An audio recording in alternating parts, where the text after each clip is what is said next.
Hello everybody, and welcome back to another video.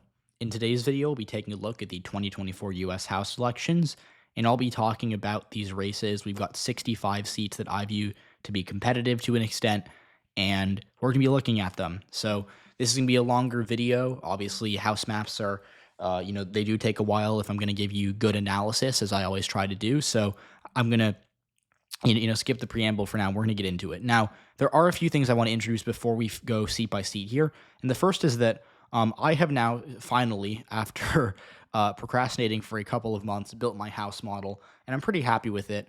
In 2022, I ran it back and gave it the data before Election Day 2022. It would have gotten all but 7 seats right in 2022. So it would have been very good in 2022, and it would have, actually been better than my 2022 prediction, which itself I was very happy with. I had Democrats winning 208 seats. They ended up winning 213. If you remember, most people had them in the 190s. So, I was broadly quite happy with my 2022 House model and my House prediction. But in case you're new here, the way things work here is I build a model, I look at it, and once I'm happy with it, which this one took me like a month to be happy with, but once I'm happy with it, I take it and I use it to make 99% of my calls. The other 1%, the true toss-up seats, you're going to see a few calls I disagree with. And that is because as much as I love statistical modeling, I'm always going to have a few districts, maybe just spread across the country, that I'm going to disagree with. And when I override the model, I will tell you when I'm doing it. But with that being said, I'm happy to show it to you right now for full transparency. This is what it looks like. It's a very simple model. It's not even, it's not particularly advanced. It just takes a couple factors like district trend relative to nation, how much the incumbent overperformed by or underperformed by, the trend from 2016 to 2020, how the district trend relative to the nation in the midterms, the fundraising numbers for the incumbent, what the state polls look like, and then I take the sum, I apply national environment, which is reflected by the polls here, and then it spits out a number. So none of this is particularly advanced. If you read Nate Silver's models or G. Elliott Morris's models, it's almost a completely different language. I'm a big believer in simple models always win, and that is why my model is pretty short and sweet, I guess you could say. But it has served me well in the past, and so I'm excited to use it. But without further ado, let's get into it. We're going to go to Maine's 2nd District. We're going to go in geographical order, and we're going to start here. Now, Jared Golden won the seat by 6 points in 2022. The model says he's up by 7 points right now. If we go to Maine's 2nd Congressional District, he's up by 7.1%. I think it'll be a bit less, maybe like a 5-point win. But look, the polls in Maine have Kamala Harris ahead by a lot. Latest one had her up by 17 points. She was actually winning the 2nd District by 5 in that poll. I don't think she'll win the 2nd District on Election Day, but if she does better than Biden, Golden should win pretty easily. Popular incumbent, he's won. 2020, he won on the same ballot that Joe Biden lost the district by 6 on. I don't think he'll have a problem winning re-election. Let's go to New Hampshire. 2 seats that are pretty similar. My model has Democrats winning both of them by around 10. I do think it'll be a bit less than that, but the trends here are very good for Democrats. Republicans don't have good candidates, and broadly speaking, New Hampshire has been pretty unfavorable to the GOP in recent years. In 2022, a lot of Republicans thought they were on track to flip back the 2nd District, or I think actually the 1st District, which is Chris Pappas's district on the eastern coast of the state, and they lost by 8 points, so it was not close. Now in Rhode Island, we'll give the seat another Democratic fill-in here. Biden won the seat by almost 15 points in 2020. It was close in 2022. Republicans had a very good candidate in Alan Fung. They don't anymore, and I think this is going to be another classic swing back to the Democrats now that they have an incumbent there. Now he's more entrenched, and now that Republicans are likely not going to make as much of a play for the district this time. Connecticut's 5th District is interesting because Republicans in 2022 actually came within a point of winning it, but it voted for Biden by 9. Kamala Harris will probably carry it by a similar amount. And if you look at my model is pretty bullish on Democrats here. Johanna Hayes, the incumbent, up by 7.4%. It could be a bit less. I think she'll underperform Harris by a couple of points, but broadly, this seat shouldn't be too much of a problem for the Democrats to hold. Now, Democrats are going to have some problems in New York. They're going to do pretty well in New England. New England's been very generous to them in recent cycles. But if we take a look at the results in New York City, Democrats have problems here. So the first one we're going to knock out right here is the 1st District of New York. This is on Long Island. Biden actually won this seat by a couple thousand votes in 2020. But in 2022, Lee Zeldin won it by like a safe margin. It trended red, and Republicans won the district by like double digits in the congressional race. My model thinks Republicans win it by 9 or 10 this year. I think it could be by a little more. This is just a very right-trending district. Democrats, aren't going to make a play for it. Republicans have a good incumbent. I doubt it's going to flip anytime soon. Now, Democrats, the good news for them is that they're going to hold on most likely to the 3rd district, where Biden won by 9 points in 2020, and Republicans won the seat in 2022. If you remember, George Santos won this district, but he resigned from Congress, and he's now under federal investigation. Democrats won the seat back in a special election by a good amount. Tom Suozzi's now the incumbent once again. I think Democrats are going to have no problem holding on to this seat. Now, we had a pretty solid blue seat in Long Island / New York City. We've had a pretty solid red seat in Long Island / New York City. The toss-up one is in the 4th district. Now, this seat actually voted for Biden by 14 points in 2020. It was very, very favorable to Democrats in the past. But in the midterms, Republicans won it by 4 points. So it trended red. Republicans have a good incumbent here in Anthony Despacito. And he, again, is, I think, an underrated prospect. Now, my model has it very, very close. I actually haven't switched the color shading. So I updated it right before I did the video. He was initially winning before I updated it and plugged in the newest national polling. He's actually now losing, I believe, by 0.3%. So he's actually going to be in the blue column. But it's so close that it doesn't really matter too much. He's down by 0.3, so it's functionally a 50-50 tie. But I'll go with the model here. I think he'll lose by maybe 0.3 like the model says. But again, he's a good incumbent. And Democrats, I don't think they're running a very good candidate here. Laura Gillen, who lost him in 2022 when she really should have won that race to begin with. I think Republicans have a lot of reasons to be excited about winning this seat once again. Now, in New York 17th district, I'm going to go red here. Again, Biden won the seat by 10 points in 2020, but it's not a very left-trending district. It really should be because it's pretty suburban and pretty educated, but Democrats, for whatever reason, haven't really done that well there recently. Mike Lawler is the GOP incumbent. He's pretty moderate. He's, I think, relatively well-liked in the district, even though he's only served for 1 term. My model shows it very close. Right now, Mike Lawler, if we take a look, is up by 0.3%. So he's in a very firm toss-up race, but I think he's going to win. And in the latest poll, it was nonpartisan poll.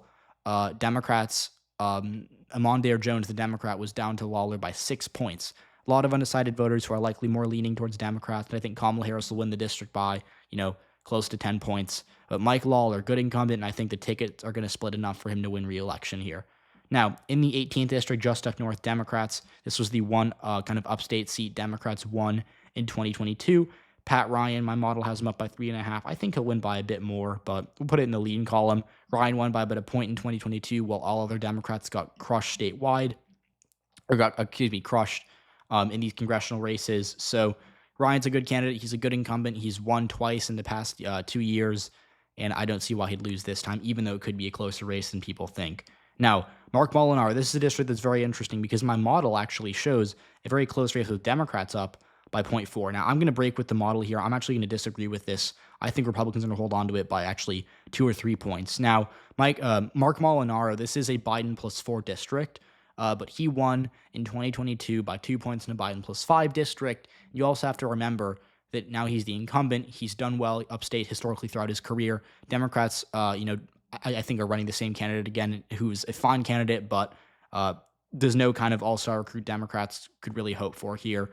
And state polling, as I mentioned, it's a big part of my model. It shows Kamala Harris losing ground from what Biden did in 2020 when he narrowly won the district. I think Trump could win this district back for Republicans, and then at that point, Mark Molinaro would have no problem winning re-election by maybe even 5 or 6 points.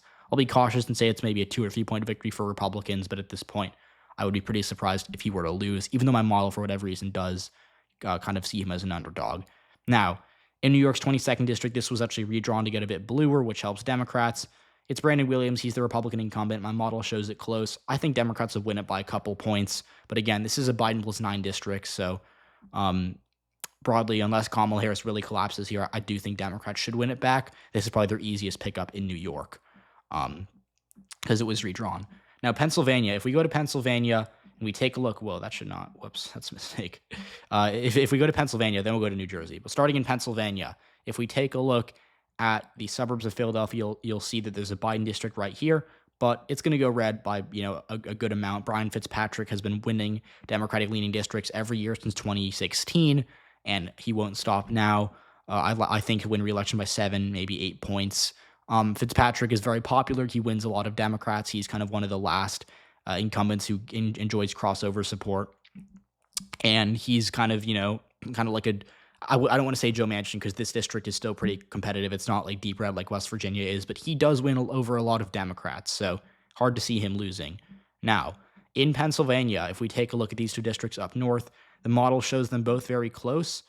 In the 7th district, Susan Wild is up. Actually, it doesn't show them close. Excuse me.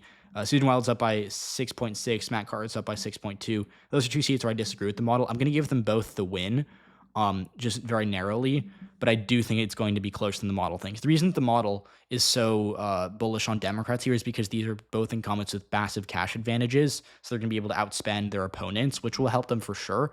But again, Matt Carter is in a seat that voted for Trump by 3 points in 2020, and it could trend right again. Again, Joe Biden was from Scranton, and he still lost the district. I think Kamala Harris could do a lot worse here. So I'd be cautious about Cartwright, but because the model has him up by so much, I'm not going to break with it just yet. Now, in the 10th district, in the center of the state, this is kind of the Harrisburg area. This is a pretty left-trending district, and actually what's interesting is that Josh Shapiro won it by a lot in the governor's race, and John Fetterman only lost by about a point in the Senate race. Now, the model does have it, kind of close, within 5.1% for the Republicans. So the model's picking up on the fact that Democrats have raised a good amount of money here. The trends are good for Democrats, and in 2022, they had broadly good performances here. Scott Perry is still the incumbent, and this is still a Republican-leaning seat that Trump is likely going to win again, but this could be kind of a sleeper flip if you believe Democrats are going to outperform in Pennsylvania this year. I'm not sure of that yet, so I'm going to keep it likely, but, I guess I'd say look out for this district because it could be interesting if Democrats continue to gain in Pennsylvania. Now, in the 17th district, I think Democrats are going to win by a good amount here. They won by 6 points in 2022. John Fetterman won by 17, or I think actually by 14, in this district in the Senate race. Kamala Harris, even if she doesn't win statewide, will probably carry the seat. It's left-trending, it's suburban. Democrats have a cash advantage. I don't see why they lose it this time if they won it in 2022. Now, New Jersey, this is a very competitive district. The 7th district in New Jersey, it's suburban, it's left-trending, but it's still relatively 50-50, and Republicans have a good incumbent there in Tom Keene. Now, if we take a look at my model, Tom Keene is down by 0.2%. It's very close. For now, I'm going to break with it. I do still think Democrats should have a bit of an uphill climb here because Keene, again, the seat only voted for Biden by 3. Kamala Harris might do a bit better because of trends, but I don't think it'll zoom to the left the way other districts will. And again, Tom Keene, a good incumbent, and Democrats don't have that great of a challenger here. So I would rate the seat as going Republican quite narrowly, but it'll be interesting to watch. In Maryland's 6th district, this one shouldn't be too hard for Democrats to win. Biden plus 10, Democrats won it by a similar amount in 2022. Their incumbent is, he retired to run for Senate, then lost the primary, so Democrats are going to have to run their, kind of a new candidate, which could hurt them a little bit, but I still think they're going to hold on to it by 5, 6, 7 points. Now, similar thing in Virginia's 7th district, where Abigail Spanberger is likely running for governor next year, and Democrats are going to have to, fill this vacancy. They're running, I believe, Eugene Vindman, who is a decent candidate. I don't think he's that good of a candidate, but Republicans don't really have anyone to run here. And again, broadly, this seat should trend left. It voted for Biden by 7 points in 2020. Virginia, the state polls do have it close, which is why the seat actually is kind of close in my model. But I do think Kamala Harris will beat her polls in Virginia, and this district specifically is very left trending. Now, Democrats are going to have a bit of trouble winning back the 2nd district, though, because this district voted for Biden by 2 points, but in state polling, Virginia has been moving towards Trump. In this district specifically, Republicans did pretty well in 2022 when they otherwise did not do that well in the suburbs, throughout the entirety of the House map. So I would expect Jen Kagan's to hold on in this district because, again, she's a good incumbent. She won in 2022, and a lot of other Republicans in similar situations did not win. And and Kamala Harris in Virginia state polling isn't doing that well. If we get evidence of movement, I'll move it back. But I think for now, Jen Kagan's pretty clearly favored, and Democrats aren't really spending too much money beating her. So we know Democrats don't really think that they're going to be able to unseat her either. Now, in North Carolina's 1st congressional district, if we take a look at the model here, it is a very close race. Don Davis only up by around 2.5 points. I actually think that this seat will come down to the wire. Now, this seat's interesting because there's not a lot of undecided voters or swing voters in this district. Again, you have to remember that this is a very racially polarized district. It's, I think, plurality black voters, which are, they're obviously going to break for Democrats, and the white voters in this district are very conservative. It's, these are mostly rural white Southern voters. They're going to be overwhelmingly Republican. So there's not a lot of swing voters. It just comes down to turnout. If Democrats turn out more, they'll win. If Republicans turn out more, they're going to win. So it comes down to who do you think is going to get better turnout in North Carolina in this region. I think Kamala Harris is going to do just enough to give Democrats the edge here, And obviously in that governor's race, what's interesting is that Democrats seem to be taking a huge lead there with Josh Stein over Mark Robinson. But at this point in time, it's too early to tell really how much of an impact that's going to have. That being said, there's just a few more factors going in the Democrats' favor than in the Republicans' favor. I think the seat's going to stay blue, but by under a point. It's going to be incredibly close. Now, in Georgia, it's kind of a similar thing in terms of this situation where you have a district that's very racially polarized. The black voters are very Democratic. The white voters are very Republican. But this seat's bluer. Again, the seat in North Carolina is only Biden +2. This seat in Georgia is Biden +10. So Democrats have more margin for error if they have a drop in turnout, say. I'm going to say that this seat stays with the Democratic Party by 7 or 8 points. Now, in Florida, there's a couple seats to watch. I don't think any of these are too close. Darren Soto's seat's probably the closest. I'll put that in lean Democratic, just out of an abundance of caution. Jared Moskowitz only won by 5 points in 2022, but I think that, again, Democrats are going to hold on here. Not in Florida statewide, but I think they're going to hold their ground in Miami-Dade County this year. Biden might lose the county, but it won't be. Again, Ron DeSantis won this county by a couple points. I said Biden might lose the county. Kamala Harris might lose the county, but Democrats did really bad here in 2022. They lost the statewide Senate race by 17 points. They lost the governor's race by 19 points. I don't think Kamala Harris will lose that badly. So even if trends continue to benefit Republicans in South Florida, it shouldn't be enough to knock out Jared Moskowitz here. Again, I wouldn't be shocked if it happens, but the fact that he's survived 2022, which was a super red year in Florida, probably means he'll survive this year as well. Now, Anna Paulina Luna in the 13th district. This is a Trump +7 seat. She actually, kind of ran even with Trump in a year where every other Republican in Florida did super well. So she's, I think, a pretty weak incumbent, but Democrats are going to have a hard time fundraising against her. The state polls in Florida have it kind of close, but not really close enough for you to expect this district to flip back. And again, broadly, Republicans have done well in Pinellas County in this area since 2020. I don't think it's going to flip anytime soon. Now, let's go to South Texas. We've got 3 majority Hispanic seats where Republicans did pretty poorly in 2022. They actually hoped to win all 3 of these. They only went 1 for 3. The good news for them is that they're going to win again the 15th district with Monica De La Cruz is running against Michelle Vallejo. This seat voted for Trump by about 2 points, but Republicans won it by 9 in the midterms. I think they'll win it by a similar amount this time. Now, to go to South Texas, or to go kind of more south in Texas, rather, we've got the 34th district, which my model shows as a pretty interesting race. Right now, even though the trends are pretty bad for Democrats, Vicente Gonzalez is up by 5.6%. I think he'll win by maybe a point or so less than that. Again, this is very rural. You have one, I think McAllen's down here, but this is a mostly rural district. It's mostly Spanish-speaking at home, so Democrats have to run ads in Spanish here to win this district. Republicans won it in a special election back in 2022, but they lost it in November, so Democrats have kind of won more recently here. I'll bet on Democrats to hold it again, but if Trump really does well in the Rio Grande Valley and continues his improvement like we saw in 2020, the seat will probably flip red. But for now, I think Democrats, because this is a seat Biden still won by 14 points. Even if Kamala Harris wins it by less, I still think Democrats will hold on. And then we go to the other district, the 28th. Henry Cuellar won by 13 points in 2022. My model has him winning by 9, I think. Could be a bit less, but he's a good incumbent. He kind of defies trends oftentimes, and I would broadly expect Democrats to have a pretty good time holding this. Now, we're going to go back up to the Midwest here and then work our way across. In Ohio, Democrats, in my model, are doing pretty well in all these districts. If we take a look at the 3 main competitive districts, I have 5 districts on here, but 3 are Landsman, Copter, and Sykes. They're up by, 8, 10, and 10. I think it'll be a lot less than that. I think Landsman could win by maybe 6 or 7, but Sykes and Copter are both in right-trending districts that I think could actually vote for Trump. Copter seat will almost certainly vote for Trump. Sykes is kind of a toss-up, but both these are good incumbents. Republicans couldn't win them in 2022, and Copter won by 13 points in a Trump +3 district, so we know Republicans aren't going to want to challenge her anytime soon. I think this seat's going to stay blue.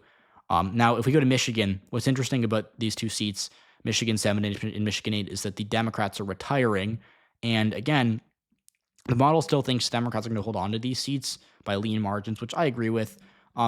Kamala Harris, I think of all of the big 7 swing states, Michigan's probably her best swing state. I think she'll win it by 2 or 3 points, maybe a little more. Whereas in neighboring Wisconsin or Pennsylvania, she might actually lose those states, but that's a conversation for another time. The point here is that Michigan, Democrats are doing pretty well in the polls. They haven't lost any ground if you believe the polls. Democrats have big fundraising advantages in these races. They had good primary turnout. And of course, the important thing to note is that these districts were very favorable to Democrats in 2022. Dan Kildee won by 10 points in the 8th district. Slotkin won by 6 points in the 7th district. So Democrats might do a bit worse this time, but they still did very well last time, and I don't think they're going to lose.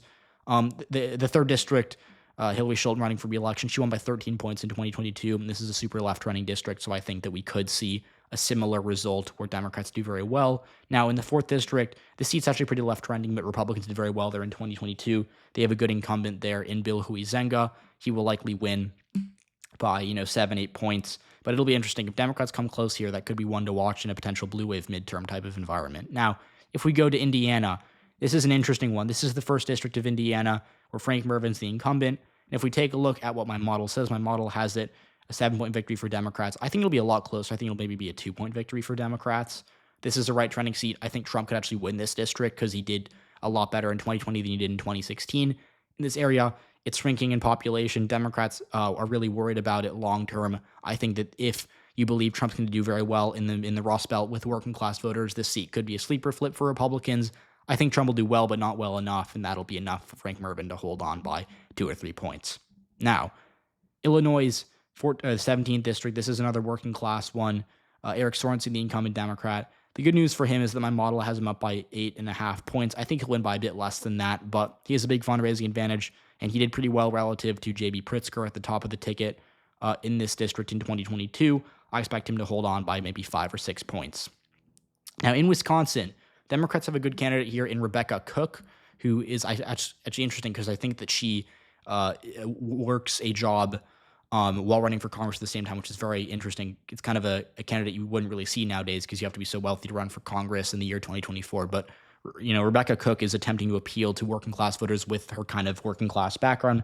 Derek Van Orden, the Republican, won by 4 points in 2022, but this is a right-trending district, so he'll likely be aided by that. Donald Trump's likely to win it, and the model has him up by 7 points here. I think it could be a little closer than that, just because Democrats have a good candidate, and because in the Senate race, I believe Tammy Baldwin will carry this district, so that'll kind of boost Democrats up and down the ballot here. So this could be but kind of a sleeper flip. It's kind of like the reversed Indiana district, where if you think Democrats are going to do really well in the Midwest this year, you should probably pick them to win this one back.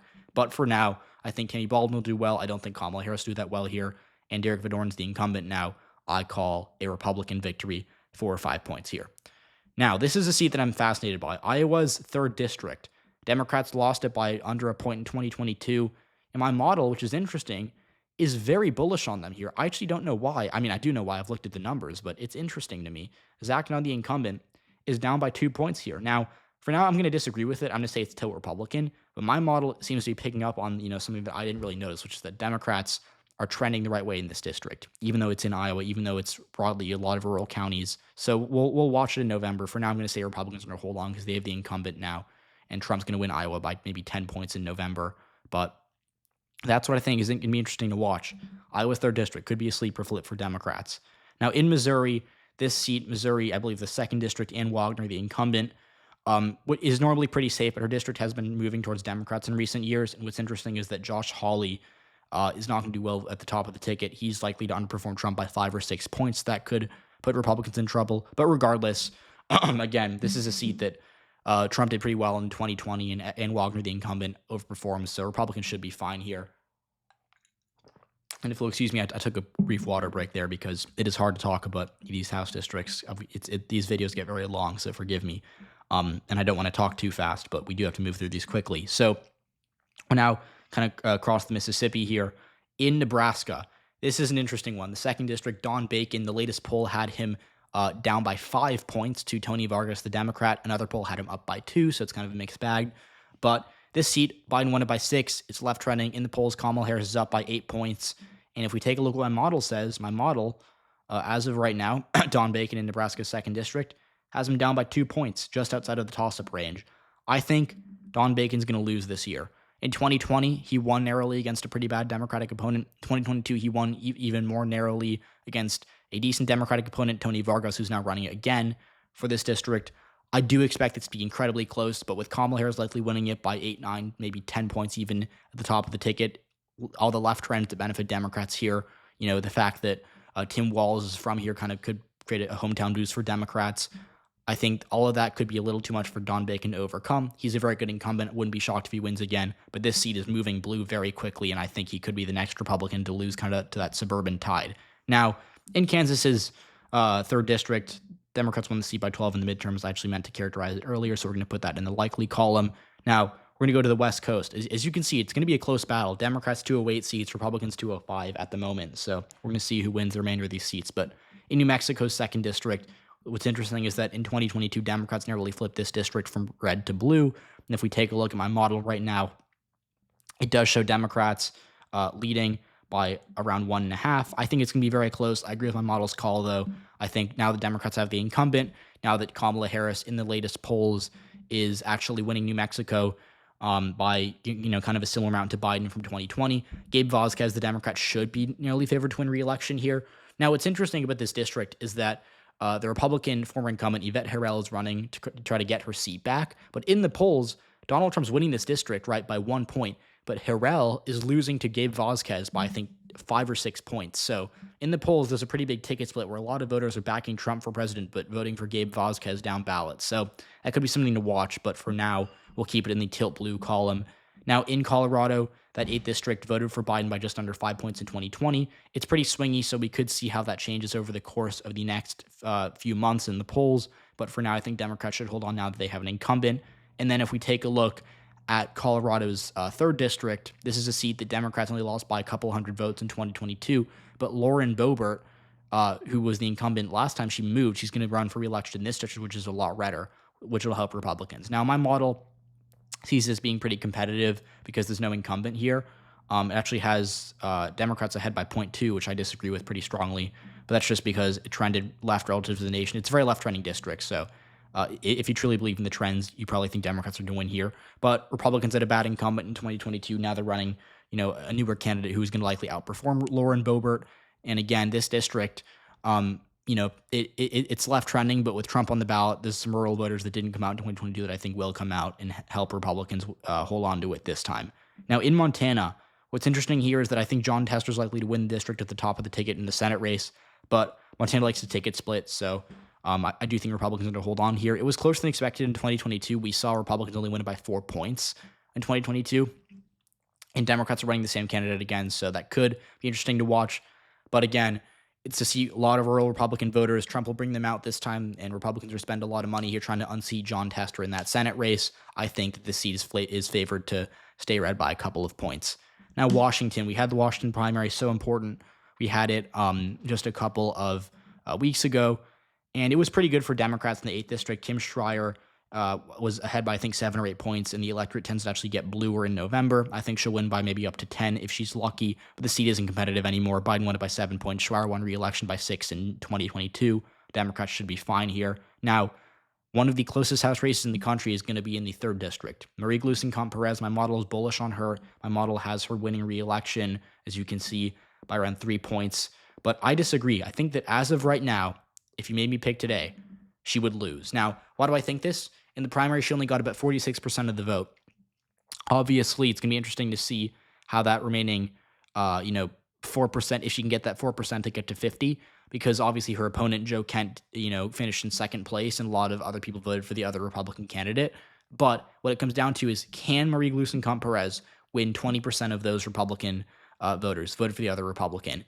I think it's going to be very close. I think she very well could, because the Republican was a lot more moderate than Joe Kent. And Joe Kent's a very, conservative Republican who lost in 2022 in this district. And Democrats are probably going to do well at the top of the ticket here.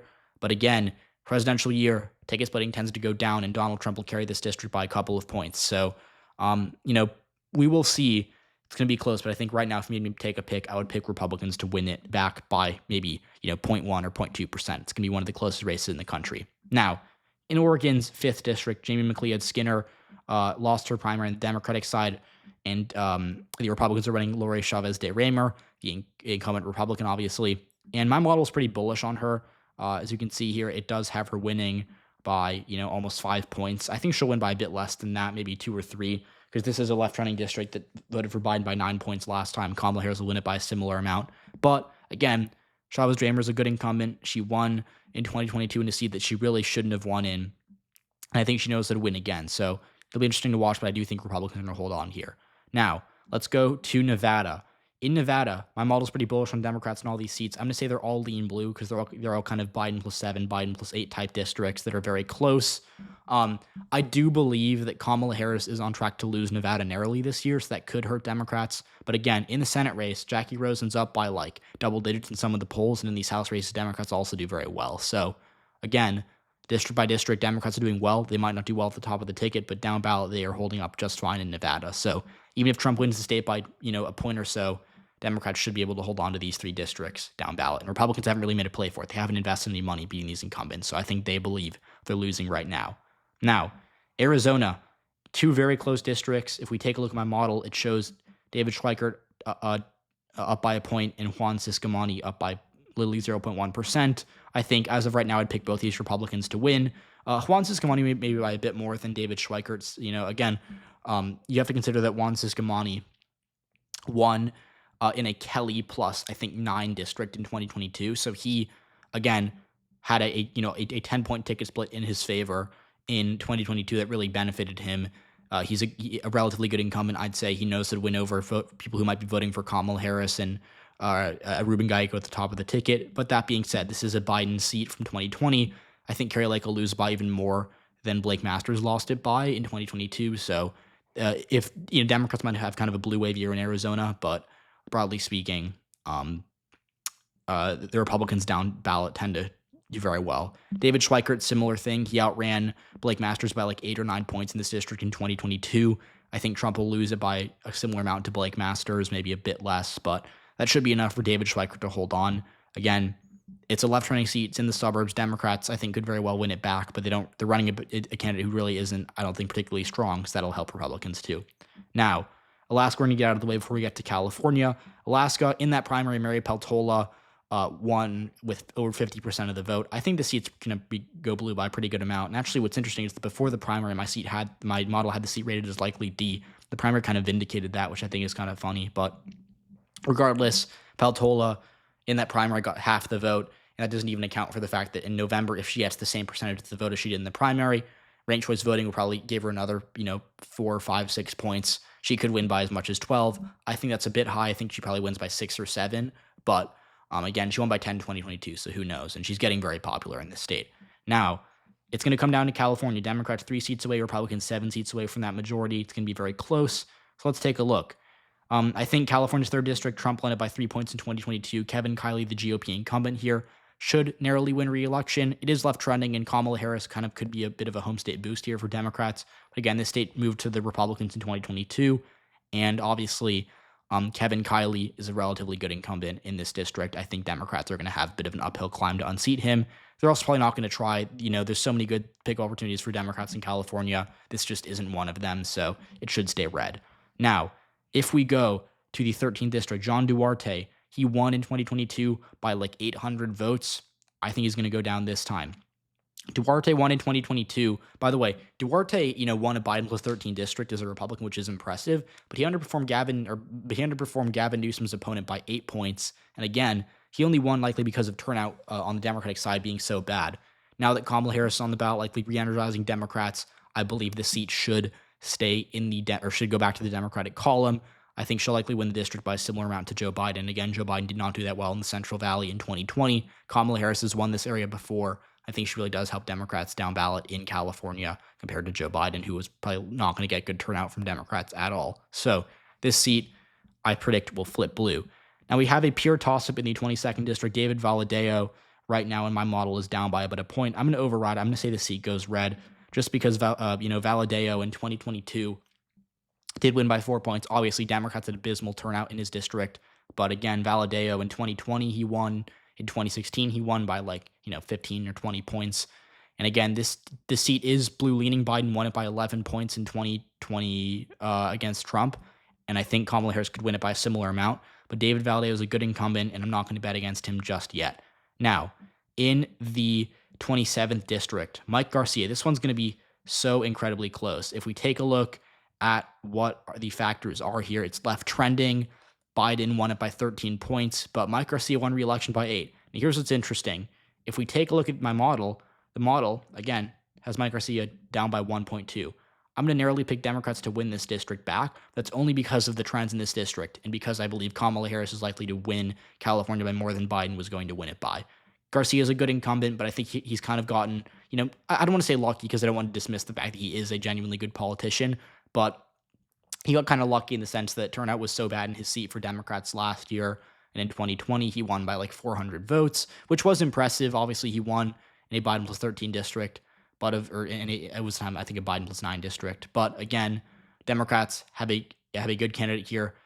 He actually has a cash advantage over Garcia, who's the incumbent Republican. So I think that'll help Democrats. And just broadly, this seat, it's one of the seats you'd expect to really move away from Republicans this year, especially if you think Trump's going to do poorly in the suburbs. So this seat I do think will go blue very narrowly.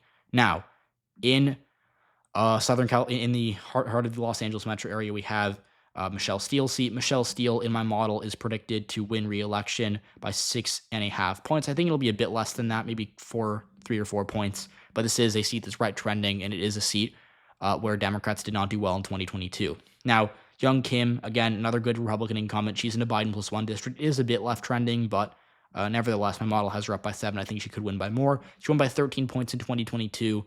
And even though Democrats had a pretty bad year down ballot there, they really shouldn't have lost by 13. Young Kim is just that good of an incumbent, and I think she's kind of, going to be entrenched here. Now, if we go to the 41st district with Ken Calvert, this is another pure toss-up. My model shows Republicans winning it by 2.5. I think it'll be closer than that. Again, Will Rollins, the Democrat, came very close to beating Calvert in 2022, despite the fact that Gavin Newsom lost this district by almost double digits. So, again, Democrats in all these House races in 2022, they lost, but they outperformed the top of the ticket. So keep note of that as we watch these elections unfold. Democrats in California in 2022, I think, did bad, but they could have done a lot worse. So broadly, I think the seat is going to stay red just because the Republicans have the incumbency here and because this is a Trump seat from 2020 that I think will stay red narrowly. Harris could flip it. I wouldn't be shocked, but Trump did win this seat last time, and Democrats haven't really won here in a very long time. So maybe in a blue wave midterm, I could bet on it flipping, but just not yet. So it's going to come down to these 2 seats in Southern California. The good news for Democrats, though, is that my model is very bullish on them in both these districts, up by 7 points in Katie Porter's seat, up by 10 points in Mike Levin's seat. I think these are both likely D. Again, Joe Biden won these districts by double digits in 2020, and Democrats in 2022 were able to hold on to them despite getting wiped out everywhere else in California. So if Republicans couldn't win them in 2022, they shouldn't be able to win them this time. So that's the House map. 219 Democratic seats, 216 Republican seats. It's going to be very interesting to watch. I've got a lot of close races here that I think are truly going to, kind of determine who wins this map. But again, my model has Democrats winning 220 seats. I think they're going to win 219 with a few overrides. But again, we will see. It's August 25th today, so we still, we've got around 2 1/3 months till the election. I'll be posting at least 3 more of these House predictions before Election Day. So stay tuned. Please hit subscribe. And by the way, I didn't want to say at the end of the video because I didn't want you guys to be annoyed and click away. But thank you so much for 10,000 subscribers. I really appreciate it. We've been seeing so much growth over the course of the past, few weeks, really.